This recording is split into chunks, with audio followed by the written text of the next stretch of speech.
Hi viewers, நம்ம இன்னைக்கு பார்க்க போகிறது நிறைய வெஜிடபிள் போட்ட சாம்பார், அதுக்கப்புறமா தக்காளி ரசம், அதுக்கப்புறமா முருங்கைக்காய் கத்திரிக்காய் போட்ட தொக்கு, அதுக்கப்புறமா பீட்ரூட் பொரியல்.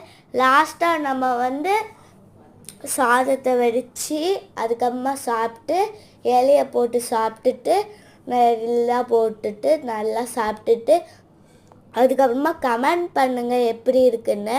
அதுக்கப்புறமா நீங்கள் குக்கரில் வடிக்காமல் குண்டோனில் ஏதாவது வடிங்க, அப்போ தான் உங்களுக்கு ஹெல்த்தி.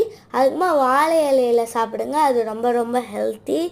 அதுக்கப்புறமா மறக்காமல் லைக் பண்ணுங்கள், ஷேர் பண்ணுங்கள், சப்ஸ்கிரைப் பண்ணுங்கள், அதுக்கப்புறமா பெல் ஐக்கானையும் கிளிக் பண்ணுங்கள்.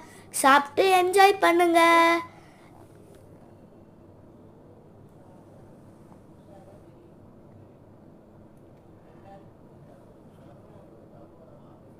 Bye!